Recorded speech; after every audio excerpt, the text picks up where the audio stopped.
sangat sedikit hamba-hambaku yang ingat aku, syukur tu ada terima kasih ke Allah. Ingat Allah. Bila ingat Allah, pasti kita akan berusaha untuk jadi baik. Mesti. Macam kita lah, hari ni orang bagi kita macam-macam. Orang bagi kita macam-macam, bila kita pegang apa yang orang tu bagi, pasti kita takkan nak khianati orang tu. Dia bagi kita kereta, dia bagi kita rumah, dia bagi kita bayar, dia bagi semua. Asal tengok dia ingat orang tu. Katalah di depan ni semua orang ni bagi. Asal tengok ni ingat orang yang bagi saya. Akan ni ingat semua benda. Mana mungkin kita akan berpaling dengan pemberi.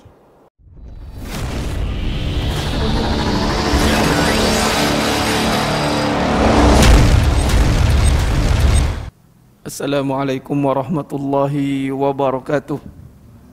Sidang jemaah yang dirahmati Allah Subhanahu wa taala, para tetamu Allah yang dimuliakan pada malam yang penuh barakah ini. Mudah-mudahan kita semua tergolong dalam golongan hamba-hambanya yang benar-benar bersyukur. Amin ya rabbal alamin. Alhamdulillah, alhamdulillah summa alhamdulillah ala kulli nikmah. Pertama mula dan selama-lamanya, marilah kita sama-sama benar-benar mensyukuri akan segala nikmat Allah Ta'ala yang telah dikurniakan kepada kita hari ini. Mungkin sekilas pandang kita macam duk ingat Allah, sekilas pandang lah. Tapi hakikatnya sangat sedikitnya ingat Allah. Itu je. Sebab ingat bukan dengan sebutan. Ingat bukan dengan sebutan. Ingat ni datang dari hati yang mengenal. Kalau sebut, belum tentu dia ingat. Zikir itu maknanya datang dari hati. Zikir, zikrullah, dari hati. Adapun dari hati itu dinyatakan dengan lisan. Dinyatakan dengan lisan, membuktikan hatinya ingat. Tapi kadang-kadang lisan kita ini dusta. Kadang-kadang lisan kita ini tidak selari dengan hati. Sebab tu kalau kita lihat dalam rukun, kalau kita tengok rukun solat, pecahan 3 qauli, fi'li, qalbi. Yang mulanya itu qalbi. Walaupun nampak perbuatan berdiri. Tapi kalau berdiri, kemudian qauli sebut Allahu Akbar, lupa je niat. Tak jadi kira. Ataupun dia niat dah. Disebut. Tetapi tidak melaksanakan syariatnya, tidak dikira juga. Jadi yang di sini, bila kata dari hati, niatnya. Menterjemahkan dengan lafaznya. Niatnya itu nak apa? Solat. Kemudian apa? Tengok turutan. Daripada situ kita dah boleh belajar. Niat. Walaupun nampak berdiri betul, perbuatan tu ke belakang. Sebab ramai orang berdiri. Tapi berdiri yang membezakan diri kita solat tu adalah niat dan lafaz. Allahu Akbar. Ramai juga orang sebut lafaz tapi tidak niat. Apa maksud dia? Tidak niat nak solat. Tak jadi dia sebut Allahu Akbar. Lebut saja. Dia diri dah. Takbir. Allahu Akbar. Boleh jadi? Boleh. Dikira solat? Tidak. Dia diri betul ni macam orang berkawat. Allahu Akbar. Dia walaupun dia tak angkat. Ini kan sunat. Yang wajibnya lafaz. Ni kalau pakai emas ni hati-hati. Kan tak dengar. Kan batal. Tidak kira. Kena dengar kurang-kurang telinga kita. Allahu Akbar. Nampak? Adapun nak dikaitkan tadi, ingat itu bukan bermula dengan lafaz. Zikir itu. Solat itu tanda kita ingat Allah. Dia datang dari hati yang tasdik, yang benar. Setelah kita membenarkan bahawa tiada Tuhan yang layak disembah melainkan hanya senya Allah. Itu mesti datang dari hati, dia tidak boleh cukup dengan lafaz. Tidak cukup. Malah lafaz ini boleh dikategorikan sebagai, kalau dalam perbincangan, munafik. Boleh? Iza hadasa kazaba. Bila dia berkata, dia bohong. Pembohongan yang paling bahaya adalah bohong Allah. Bohong manusia ni, mungkin kita nampak. Tapi bohong Allah ni, kita kadang buat-buat tak nampak. Apa bukti kita bohong? Contoh. Allahu Akbar. Bohong. Sebab apa? Hati dalam hati tak niat buat Allah tu Maha Besar. Sebab kalau hati dia datang, ta'zim tu datang dari hati, niat bahawa menyatakan Allah Maha Besar, sudah pasti seluruh perkara yang ada kat muka bumi ni, kita akan ingat Allah. Tapi ada perkara kadang-kadang kita tidak ingat pada Allah. Kita ingat selain Allah tu, maksudnya, kita meletakkan pada kehidupan ni ada sesuatu kekuasaan lain. Ini bab akidah. Yang contoh dalam bab rezeki. Nah, dalam bab kesihatan, sekarang ni kita diuji dengan COVID-19. Isu tak sudah panggil. Sebab apa? Tak jumpa penawar lagi. Isu dia tak sudah dia sebab tak jumpa penawar lah. Penyakit tanpa ubat. Biasanya penyakit tu ada ubat. Setiap penyakit ada penawarnya. Kecuali mati, Nabi kata. Tiba-tiba Allah uji COVID tak ada ubat. Dia cakap apa tuan? Itu yang pening ni nak uruskan tu. Adakah COVID itu besar atau Allah Maha Besar? Walaupun kita hari ini kita lihat COVID itu diuji oleh orang beriman, itu diuji. Orang beriman dia akan kembalikan setiap ujian itu, inna lillah wa inna ilaihi raji'un. Ketika kita melaksanakan, sekarang ni baru dah, sebelum ni trend dah turun dah, kan dah naik balik. Mulalah keluar status, ya Allah angkatlah musibah. Sebelum tu tak nampak. Sebelum tu adalah PKP, munajat kita, angkatlah ya Allah. Allah dah hilangkan, hilang pula doa tu. Gamaknya doa tu waktu sakit gamak, waktu sihat tak ada doa dia. Dah naik balik 2 angka, barulah ya Allah angkatlah musibah. Ada lagi tak buat munajat kita ni? Kadang tu kena cek tu. Adakah munajat kita tu sekadar berhajat kerana satu keadaan, ataupun kita munajat benar-benar melihat Allah Maha Berkuasa. Yang ini sebenarnya mata Allah SWT. Kita nak baik, kita nak perbaiki keadaan tahap keimanan kita. Sebab itu akhirnya, hakikatnya, qalilan ma tashkurun. Sangat sedikit hamba-hambaku yang ingat aku, syukur tu ada terima kasih ke Allah. Ingat Allah. Bila ingat Allah, pasti kita akan berusaha untuk jadi baik. Mesti. Macam kita lah, hari ni orang bagi kita macam-macam. Orang bagi kita macam-macam, bila kita pegang apa yang orang tu bagi, pasti kita takkan nak khianati orang tu. Dia bagi kita kereta, dia bagi kita rumah, dia bagi kita bayar, dia bagi semua. Asal tengok dia ingat orang tu. Katalah di depan ni semua orang ni bagi. Asal tengok ni ingat orang yang bagi saya. Akan ni ingat semua benda. Mana mungkin kita akan berpaling dengan pemberi. Apatah lagi di saat kadang-kadang pemberi tu panggil. Mai datang saat lah. Boleh tak kita tinggalkan balik apa yang perkara yang diberikan itu. Contoh, Allah bagi kita kerja. Siapa bagi? Allah. Allah yang bagi kita kerja, bukan kita yang dapat kerja. Allah bagi kalau dapat kerja, kalau kita ni dapat kerja, rasa semua orang dapat kerja. Allah bagi ni perbincangan iman. Iman ni perbincangan begitu. Dia tidak boleh nampak satu lapis je. Dia perbincangan iman, dia kena kembali kepada punca kejadian. Sebab tidak ada berlaku suatu perkara itu, la tataharaku zarratun biiznillah. Tidak akan bergerak walau sebesar zarah atas muka bumi ini, melainkan hanya dengan izin Allah. Jadi kalau kita kait dengan kerja, dapat kerja bukan sebab asal usaha kita cari kerja tu. Itu usaha kita. Tapi puncanya dari Allah. Tu. Bila ingat kerja dari Allah, Allah panggil Allahu Akbar, Allahu Akbar. Nak tinggal ke nak kerja lagi? Contoh. Ini bagi yang meniaga lah. Bagi yang bekerja makan gaji ke apa, ada pemimpin, terpaksa lah akur. Wa qul amri minkum. Paksa lah, mungkin ada kerja-kerja yang melibatkan teknikal, melibatkan nyawa ke apa ke, tak apalah, ada dia punya musyakkah dia. Tapi yang duk nampak benda tu boleh kita ejah tu dengan akal kita, dengan fikiran yang waras dan mengenal kita tentang Allah. Nampak? Ini yang kita kena fikirkan. Malah tidak cukup dengan fikir, kita zikirkan dari hati. Contoh, Allah bagi kita sihat. Siapa yang bagi sihat? Sebelum ni mungkinlah kita ingat sihat kita dengan jogging. Mungkinlah. Sihat kita dengan jaga pemakanan, kesihatan. Sihat ni dengan apa ni? Biasa kita ni kenalah baca-baca sikit lah. Dia punya baca-baca dia. Dia punya macam-macam lah yang boleh disandarkan dengan asbab sihat. Dia lupa sihat tu Allah bagi. Tanpa apa sebab pun kita lahir dia sihat. Tanpa jogging apa pun tak ada apa Allah bagi.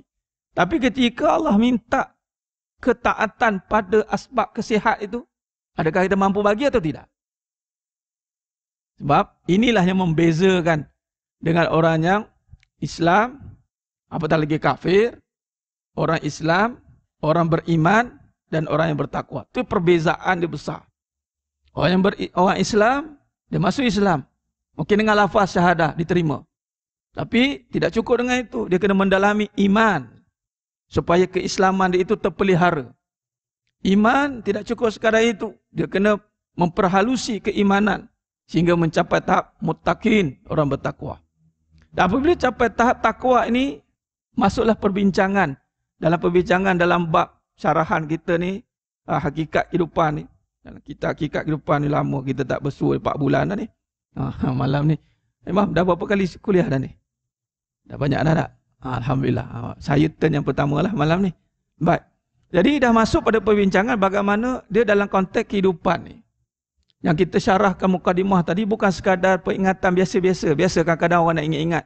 Ingat-ingat ni, mari kita ingat Allah, jangan lupa je. Ya, ingat Allah je. Biasanya kita sambil-sambil tu jangan lupa. Itu ingat peringatan.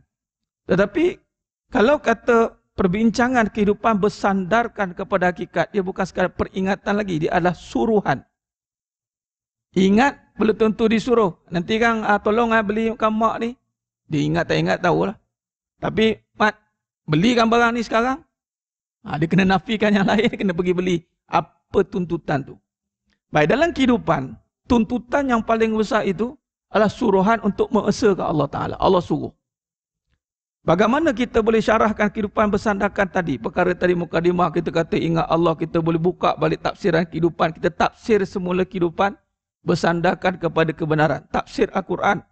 Kita boleh tahu tafsir Al-Quran. Tapi adakah kehidupan kita ditafsir menurut Al-Quran pula? Biasa kita tafsir Al-Quran, kita syarah, kita tadabbur, kita tazakur, kita baca pengajian tafsir. Tapi mari kat kehidupan, lupa pula kena tafsir juga ikut kebenaran. Nah, dalam perbincangan kita ni sedang jemaah mata Allah SWT, kita dapat panjang lebar. Kita nak syarahkan kehidupan kita ni bersandarkan tafsiran sebenar. Dan carahan kita dah masuk pada fasa kedua, yang ni amanah. Dia bila syarah kehidupan ni, tuan, kalau nak mengikut suruhan Allah, dia mesti ikut Nabi. Hidup kita ni tak ada tentang kita. Dia tentang dia dan kekasihnya. Dia tak ada tentang kita, tak ada tentang saya. Saya tu mesti nisbah kepada apa? Saya, dia tidak boleh, kalau dalam pengajian akidah tu, dia tidak ada qiyamuhu binafsi. Dia tak ada independen. Dia mesti ada sandaran. Saya, hamba Allah. Macam tu. Jadi, perbincangan dia adalah tentang hamba Allah, bukan tentang saya. Ni kadang-kadang ni cerita buat saya ni. Saya bukan apa. Saya ni kita dengar apa kata banyak no saya ni tu. Patutnya apa cerita hamba Allah tu? Bukan cerita saya tu. Sebab itulah ketika Nabi SAW mendapat wahyu yang pertama itu. Iqra' bismi rabbikal ladzi khalaq. Disuruh oleh Allah. Bila kehidupan Nabi disuruh oleh Allah bercerita tentang apa? Cuba kata Nabi cerita tentang apa dalam hidup. Ada Nabi cerita tentang kehidupan Nabi? Daripada mulut Nabi, saya ni, ada saya ni. Allah. Itulah yang dikatakan illa wahyu yuha. Setiap apa yang keluar daripada lisan Nabi itu mesti dah daripada wahyu. Sebab tu Nabi tak ada cakap kosong. Tak ada istilah kosong. Walaupun Nabi penuh dengan pengalaman hidup. Pengalaman hidup Nabi banyak. Sebab Nabi sebelum jadi Rasul, itu umur 40 tahun itu, kalau nak ceritalah kesusahan Nabi, Allahumma salli ala Muhammad. Umur 12 tahun susah dah. Sebelum tu lagi, Allahu Akbar. Yatim piatu tuan-tuan. Nampak? Perjalanan Nabi itu bukannya kecil-kecil cerita. Kalau nak cerita biografi kesusahan Nabi, tak habis cerita. Tapi Nabi tak pernah ceritakan kesusahan dia. Nampak? Tu. Nabi disuruh oleh Allah apa? Nabi disuruh tentang cerita tentang apa? Kul in kuntum tuhibbunallah. Kul. Kul, sebut. Dalam surah Al-Ikhlas, kul. Itu fi'il amar tu. Kul huwallahu ahad. Sebut. Tetapi dalam wahyu yang pertama, Allah kata apa? Iqra', bacalah. Dengan nama Tuhanmu. Pada kehidupanmu. Itu kalau disbahkan, kehidupan kita tafsir balik dengan Al-Quran, Allah suruh tengok hidup kita dengan Al-Quran. Bukan dengan pengalaman kita. Tak ada. Hidup tengok dengan Al-Quran. Apa Al-Quran cerita? Ada tak kaitan? Kalau tak ada kaitan, tinggalkan. Sebab itulah berlakunya peperangan demi peperangan. Sebab agama nenek moyang ni, pahaman-pahaman yang tak ada kena mengena dengan Al-Quran, kena dihancurkan. Berperang lah. Marahlah mereka. Tiba-tiba Nabi SAW nak cerita tentang Allah. Yang mana sebelum ini perkataan kalimah Allah tu asing. Malah tak pernah dengar. Dulu kita puji mungkin si fulan, fulanah itu kaya, fulanah itu kuat. Oh fulanah ini ada kuasa, ini fulanah itu. Tiba Nabi SAW, la kaya itu Allah. Kan? Dulu kita cerita juga tentang orang. Tapi bila datang kalimah Allah, fasada jasada, binasalah jasad. Ini yang payah nak buat. Dan ini dirakamkan dalam surah Al-Mudaththir ayat 1 hingga 3. Ya ayyuhal muddatsir, kum fa'anzir wa rabbaka fakabbir. Nabi SAW itu mendapat satu tugasan yang cukup berat. Apabila dapat wahyu yang pertama tadi, Iqra, itu bacalah dengan nama Tuhanmu yang menjadikan segala kejadian. Tidak cukup dengan itu, arahannya adalah kum fa'anzir. Selepas itu, surah Mudaththir. Kum, bangunlah. Keluarlah bagi peringatan. Allah suruh Nabi SAW berdakwah. Da'a ilallah. Mengajak kepada Allah. Dan kalau benar kita ni umat Nabi SAW, kita mesti mewarisi kerja Nabi itu.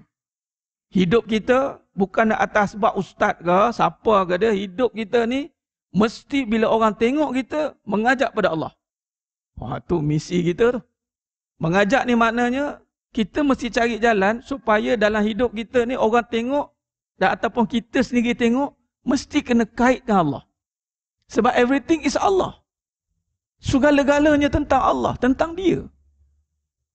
Ingat hidup je sebenarnya ingat Allah dah. Sebab tu Allah kata, macam mana kamu boleh kufur dengan aku? Surah Baqarah 28. Kaifa takfuruna billahi wa kuntum amwat. Bagaimana kamu boleh kufur dengan aku sedangkan kamu mati sebelum ini? Nampak? Sebab tu apabila kita berpaling daripada suruhan Allah, apabila Allah suruh hidup ini mentaati ibadah. Ibadah ni maknanya membesarkan Allah, sembah hanya Allah, cerita tentang Allah, everything is Allah, Allah dulu, Allah kini, Allah selama-lamanya. Kita ini hanya perantara. Tak ada tentang kita. Tetapi inilah ujian yang cukup besar. Apabila kita meletakkan perbahasan tentang diri, mengatasi perbahasan tentang Allah. Sebab tu kadang-kadang orang jadi bosan. Kita sendiri kadang jadi bosan. Sebab kita duk banyak cerita tentang diri punya. Siapa yang bercerita tentang Allah, wallahi dia tidak akan bosan. Tidak akan pernah berjumpa tentang kebosanan kalau dia berjumpa dengan Allah SWT. Sebab Allah bizikrillah. Kita tumainul qulub. Hanya dengan ingat Allah, hati akan dendam. Mana kalau kehidupan itu berhadapan, ataupun kehidupan itu sampai ke titik kebosanan, mana dia jauh dengan Allah.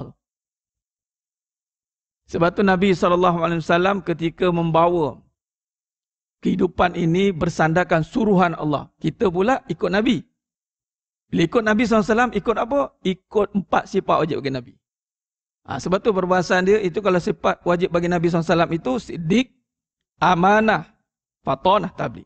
Siddiq, benarkan. Hidup ni, membenarkan. Itu Nabi SAW itu membawa risalah kebenaran.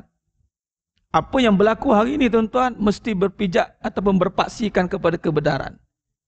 Contoh, Allah uji kita dengan susah. Ini semua dalam kehidupan. Dia panggil masalah-masalah kehidupan. Kalau masalah-masalah furuk ataupun masalah fikih, masalah ilmu salah. Dia panggil masalah-masalah yang melibatkan fikih. Itu jawapannya dengan fikih. Contoh masalah macam mana ustaz nak laksanakan kaifiat begini, solat begini, jawapannya mesti dengan kaedah fikihnya. Tapi kalau masalah yang melibatkan tentang contoh kesusahan, susah senang, melibatkan dengan keyakinan, melibatkan dengan keraguan, melibatkan dengan rezeki, melibatkan dengan perkara-perkara pendek cerita tentang masa depan kita. Contoh kita sekarang ni, kita duduk, kita menong apa nak jadi akan datang. Bila sebut saja apa nak jadi akan datang, mau tidak mau, itu mesti dikaitkan dengan kebenaran. Apa nasib anak kita nanti, apa nasib cucu kita nanti, apa nasib ke depan saja, cerita buat iman lah. Sebab gaib, tak nampak. Nampak? Itu kaedah dia. Jadi maknanya bila sebut ke depan, itu mesti dengan kebenaran. Dia tak ada ke depan apa ada. Ini kalau tak ada duit ni payah ni. Batil. Batil ni kalau kita tak buat ubat ni dari sekarang, kita tak jaga kesihatan, sakit akan datang payah ni. Allah bagi penyakit yang tak ada ubat sekarang. Mana jawab tuan? Allah bagi masalah ekonomi yang tak ada punca kadang-kadang. Tadi sepanjang perjalanan tadi, sempatlah tengok cerita ceramah tentang orang kaji tentang akhir zaman. antara negara-negara Timur Tengah yang dulunya padang pasir, padang jarak panas terkukur tuan-tuan. Sekarang ni aset mereka mengatasi negara-negara lain. Sebagai contoh, tengok dia cerita tentang Kuwait, Abu Dhabi, Dubai. Tuan-tuan tengok di Dubai tu ada Burj Al Khalifa. Ada mesin masuk dekat keluar jongkong emas. Mesin kita ni, mesin ni tukar duit shilling. Tukar, kalau IT dia mesin keluar emas. Bayangkan. Kalau kata dia terfikir tuan nak jadi begitu. Katalah nak kena daripada padang pasir. Terfikir. Kalau memang dia tak terfikir, dia pun akan dapat kemewahan setara itu. Kita ni jenuh fikir ni tak dapat-dapat ni. Jenuh fikir kita kena senang, kena senang. Dia pendek cerita contoh orang yang dah susah, yang tak tahu punca ni, dia tak fikir lah. Setakat ni je lah Ustaz, nak ada pun setakat tu je lah. Dalam setakat-setakat tu, Jazirah Arabiah tu, bertukar jadi, dia panggil apa? Syurga dunia. Kita ni duk planning tak jadi-jadi. Jadi maknanya di sini, apabila disebut masa depan, tak ada siapa tahu apa nasib kita. Tak ada siapa tahu. Apatah lagi masa depan bagi orang beriman itu mestilah dikaitkan dengan akhirat. Itulah yang sebenar. Bal tu'sirunal hayatad dunya wal akhiratu khairu wa abqa. Baik. Jadi maknanya perbincangan ni, juzuknya itu kalau dipecah pada suruhan Allah, Allah suruh hidup kita tengok yang benar. Khalas, titik. Tuan-tuan, ini benda ni, perkara ini kalau kita nak dikaitkan dengan keadaan zaman sekarang, mahu tidak mahu kita sebagai pemimpin keluarga, mahu tidak mahu kita kena pastikan isteri kita, kalau ada lebih lah, isteri, anak-anak dan seluruhnya di minda mereka, di hati mereka, kena pastikan mereka ini cari kebenaran kan atau kebenaran. Nak kena pasti akhir zaman ni tuan-tuan. Sebab ini patut suruhan kehidupan, suruhan hidup ni. Bila kata suruhan dalam kehidupan ini, kalau sebut suruhan agama kita jangan faham. Suruhan agama ni, ialah kita agama ni, kita kenal Allah lah, awaluddin ma'rifatullah. Yang dalam perbahasan sidik ni. Kita dah bincang dah ni bab ni. Saya buat murojaah. Ialah 4 bulan kan. Sehari boleh lupa 4 bulan. Saya tahu, ruyuk terus. Saya lah. Ini saya duk ulang balik ni. Jadi maknanya, kita hari ini, bila kata suruhan agama, kita faham. Awaluddin ma'rifatullah, kata ulama. Dalam permulaan agama itu belajar tentang akidah tauhid. Khalas, semua kita faham. Tapi dalam kehidupan kita nak belajar tentang apa? Hidup kita ni. Apa yang kita kena sediakan dalam kehidupan? Kalau dalam agama kita faham dah ni. Dalam kehidupan duit dulu. Punggah habis. Habis terbalik balik. Lepas tu dalam agama tu bermula dengan Allah dulu. Kan kehidupan Allah juga. Sebab kehidupan milik Allah. Agama dah tentu milik Allah. Al-Islamu ya'lu wa la yu'la alaih. Pemilik agama bagi Islam itu Allah. Allah sendiri yang jaga Islam ini. Bukan kita. Harap kita tuan Allah. Kadang-kadang terlepas kita. Tak larat kita. Allah jaga. Tapi mari dalam kehidupan itu mesti dibangunkan kebenaran. Jadi hidup itu Allah suruh. Apa? Kebenaran. Cakapkan anak kita. Apa yang kita sampaikan, mungkin buat usrah dalam keadaan sekarang. Apa yang benar dalam hidup kamu ni? Nak ambil abah nak tanya sikit. Yang benar. Apa soalan lain macam ni bah? Dah ngaji, praktis lah. Berbeza tuan-tuan. Tak ada kamu pandai-pandai je. Ayah mungkin dah tak larat kamu pandai-pandai lah. Tak ada pandai-pandai lah. Kita kena pastikan dia pandai. Kalau tidak nanti dia mana-mandai. Kamu pandai-pandai lah. Kalau pandai-pandai tuan-tuan. Jangan zaman sekarang ni macam-macam pesen ni. Kat handphone ni. Kita kena pastikan dia pandai. Pandai dengan keadaan dia mesti dia faham bahawa hidup ini apa yang utama. Kebenaran. Kamu tahu tak kebenaran tu apa? Tak tahu bah. Apa enggak? Macam mana kita tak tahu kebenaran tiba-tiba nak hidup tuan? Sebab kata Nabi SAW daripada hadis Muslim. Sahih. Alaikum bis-sidik. Hendaklah kamu berkata benar. Alaikum bis-sidik. Fa inna sidik yahdi ilal bir. Wa innal bir yahdi ilal jannah. Hendaklah kamu berkata benar. Sekiranya kamu tidak mampu berkata benar, maka takkan jumpa kepada kebaikan seterusnya. Sebab, kata Nabi, alaikum bisidik fa inna sidik. Sesungguhnya kebenaran. Yahdi ilal bir. akan membawa kepada kebaikan. Contoh begini tuan-tuan. Anak kita ni mungkin dia tahu tentang kehidupan yang perlukan kebendaan. Tapi dia tak tahu tentang kebaikan. Ni kamu beli rumah kamu kereta ni, apa kebaikannya? Apa kebaikan kamu ada duit banyak-banyak ni? Nak ingat orang tahu ke tuan-tuan? Bila ayah minta sikit, pening terus dia. Dah kamu duit banyak-banyak, abah nak minta lah 20%. Tumbang terus. Oh payahlah abah 20%, nanti kan hidup saya akan datang. Anak saya lagi ni kan, abah minta-minta saya. Nampak? Try tengok tuan-tuan. Tengah tengok, ginilah. Abah pun tak larat dah. Apa kata kamu susah-susah untuk abah pula? Saya pun susah. Nampak? Kita dulu waktu kita membesarkan anak-anak kita, lalu saya cakap. Sebagai seorang ayah, saya pun ayah. Kita buat persiapan untuk anak kita tu. Kita biar dia, kita buat dia pengajian, pembelajaran. Malah kita buat simpanan untuk dia. Kita simpan duit untuk dia tu. Kurang-kurang, ada yang kadang-kadang tu hebat saya jumpa, 10%, kurang-kurang dia sediakan 10% untuk anak dia beli rumah. Subhanallah, hebat tu.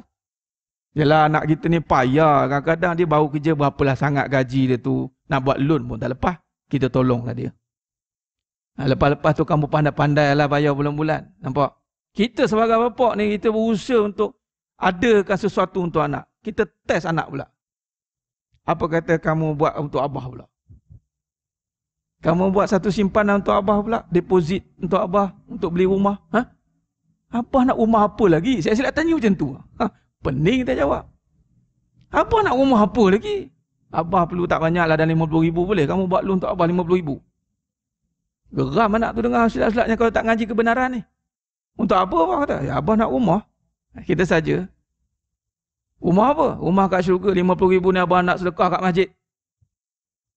Tapi kau bayar bulan-bulan, niatkan untuk abah. Habis cerita. Pening dia. Oh, tak terfikir kebaikan macam ni. Tak terfikir tuan kebaikan. Sebab kalau dia tak jumpa kebenaran. Tuan pergi Mekah. Sekarang ni mudah-mudahan Allah angkatlah balik musibah ni, Mekah kita boleh pergi balik. Kat Mekah tuan kalau pergi, nak cakap macam mana? Sekecil-kecil kebaikan kita boleh nampak. Kalau nampak. Contoh, ada orang tu dia duduk, pegang tisu. Pasal tuan, tawaf. Ada orang pegang tisu, lalu dia ambil tisu satu lai. Satu lai. Dalam kantung ni, banyak tisu.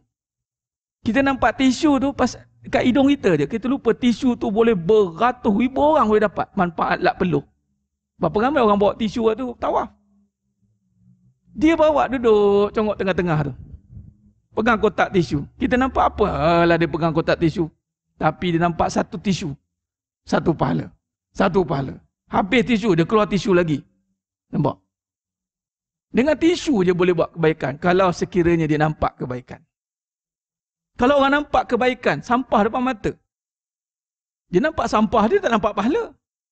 Kalau katalah kebaikan itu nampak, pasti bersih lah. An-nazafatu minal iman. Kenapa terhalang kita dalam kebaikan? Apatah lagi yang melibatkan harta, tuan. Dia nampak harta tu kebaikannya ada.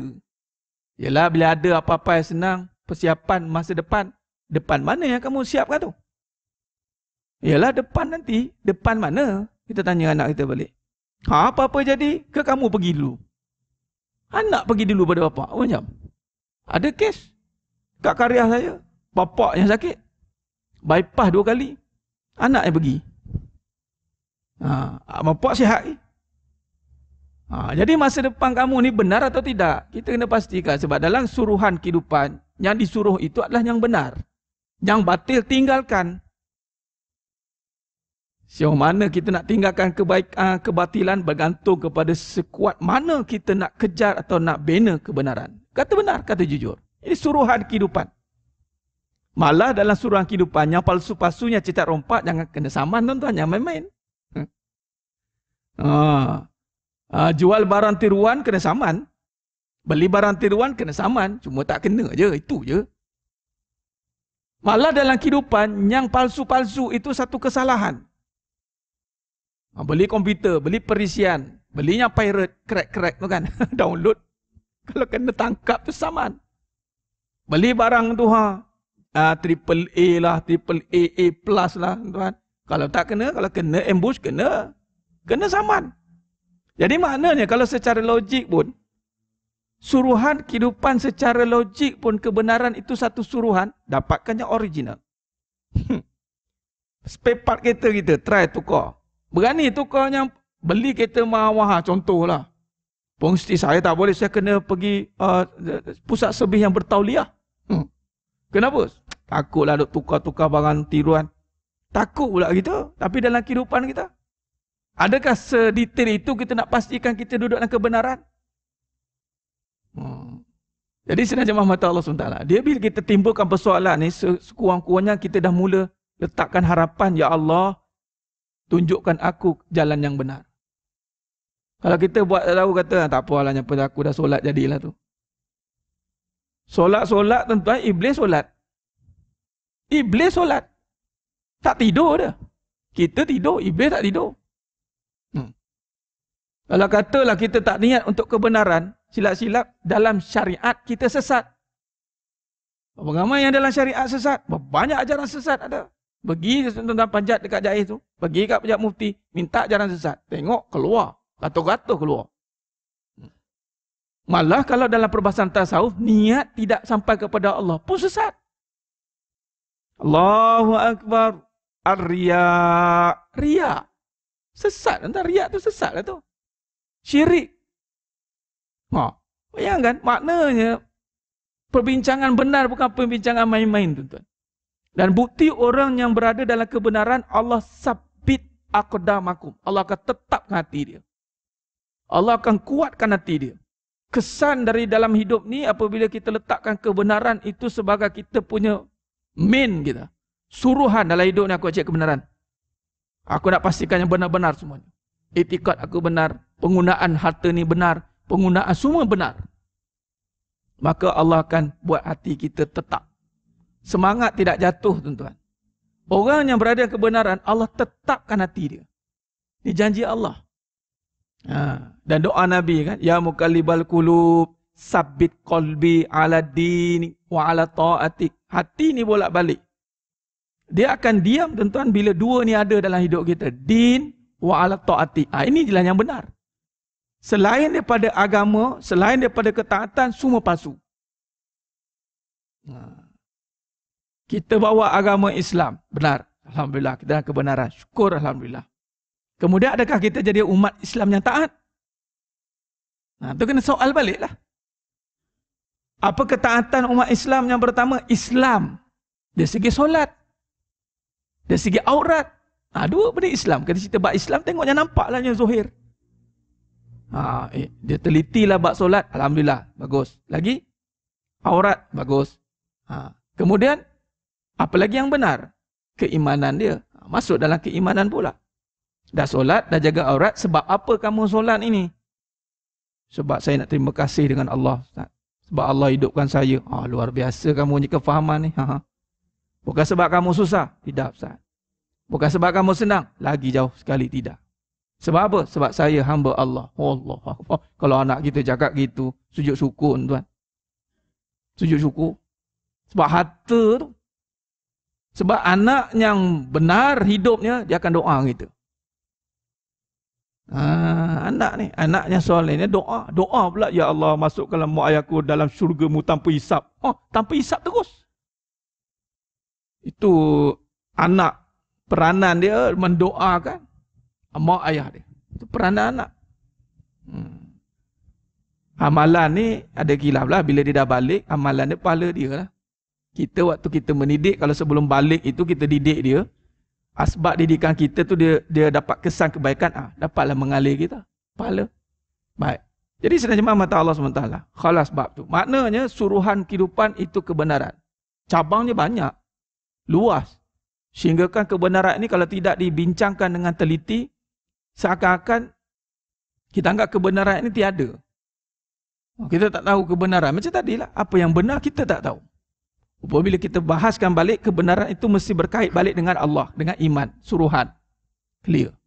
Allah suruh buat apa? Kerja dunia, kerja akhirat. Kerja akhirat. Dunia ambil yang perlu. Benar atau tidak? Benar. Ada Allah suruh kerja dua-dua? Tak ada.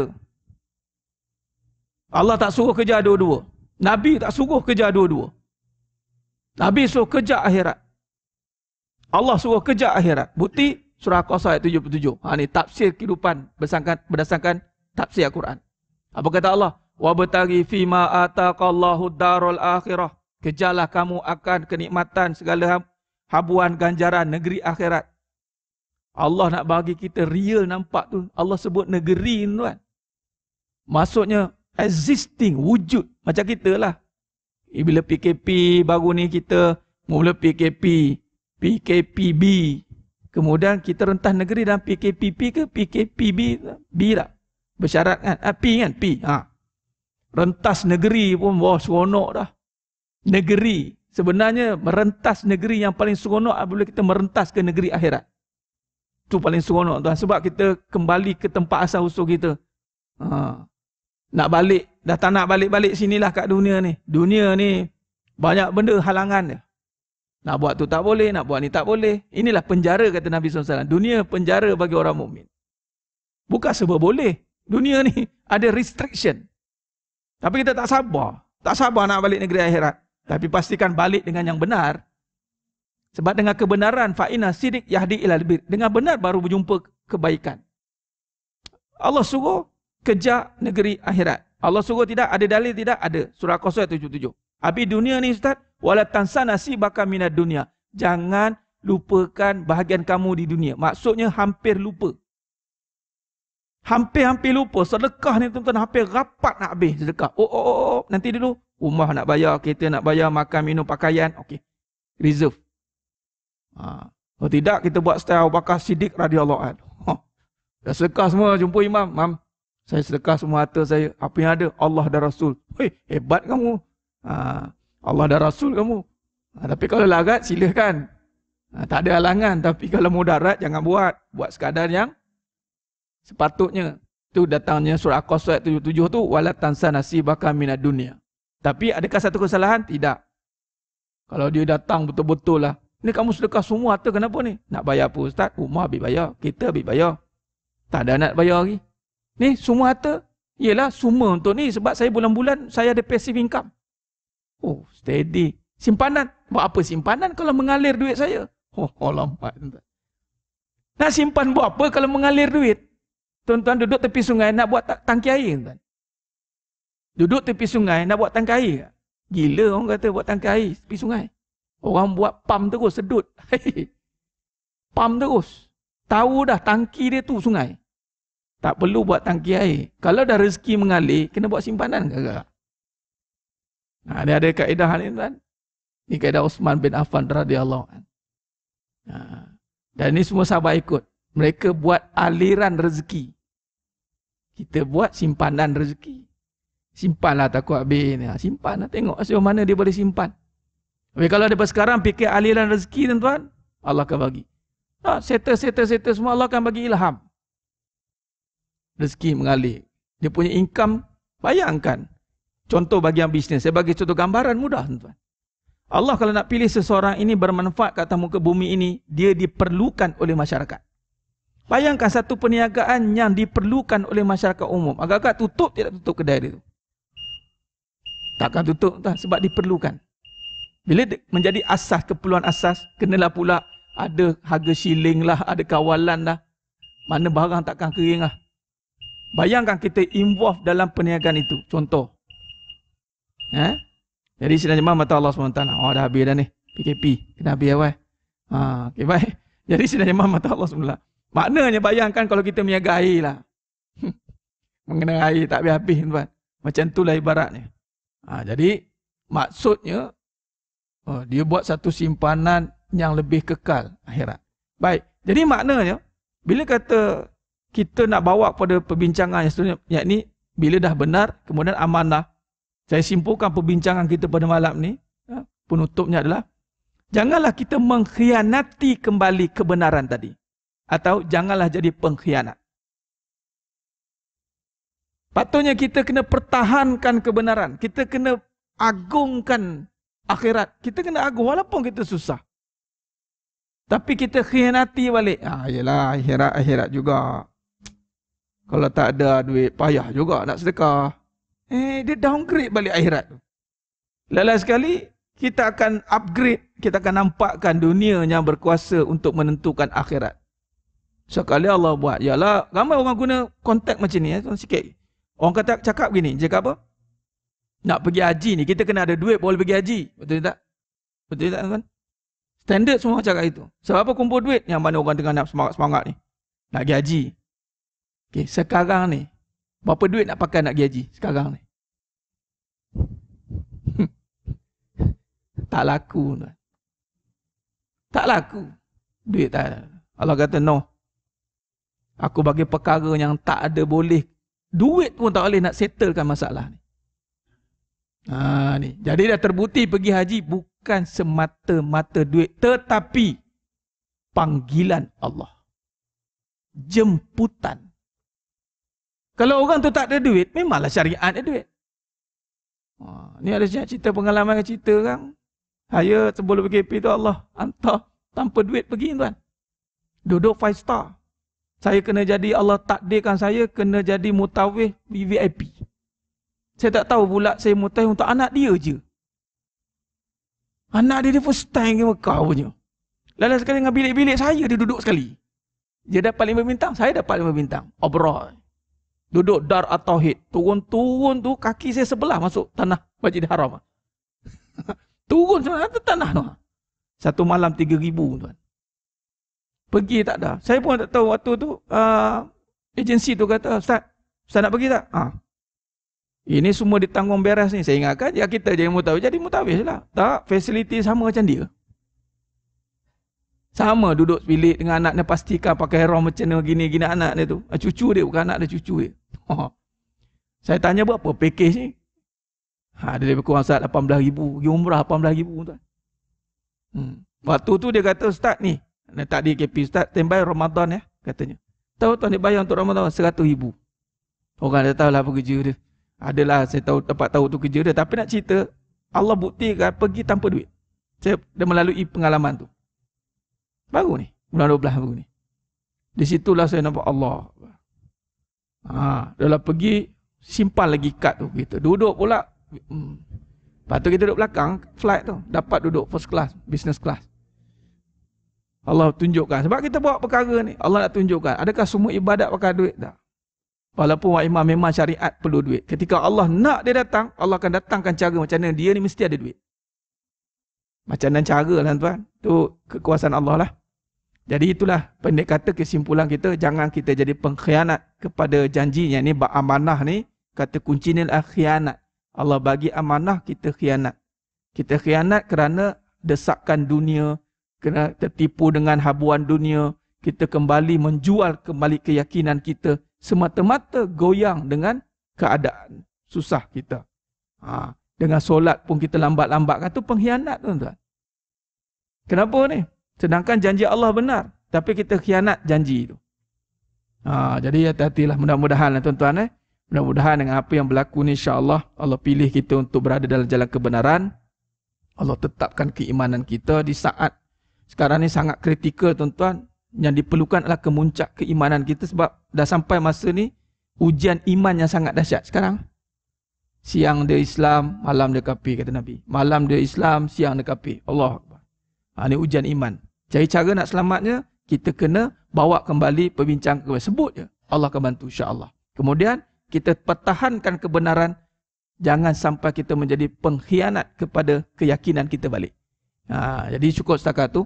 Mohon maaf di atas segala tutur kata, kurang bicara dalam penyampaian. Mudah-mudahan Allah Ta'ala sajalah yang mampu menyempurnakan perbincangan kita pada malam yang penuh barakah ni. Jadi cukup setakat itu. Aku lu qali hadza wa astaghfirullah azim li wa lakum wa bila taufiq wal hidayah. Assalamualaikum warahmatullahi wabarakatuh. Jadi kita tangguh dengan tasbih farah dan suratul Asr. Subhanakallah wa la ilaha wal 'asr innal insana illal ladzina amanu wa 'amilus wa tawassaw bil haqq wa tawassaw bis. Wallahu a'lam bissawab.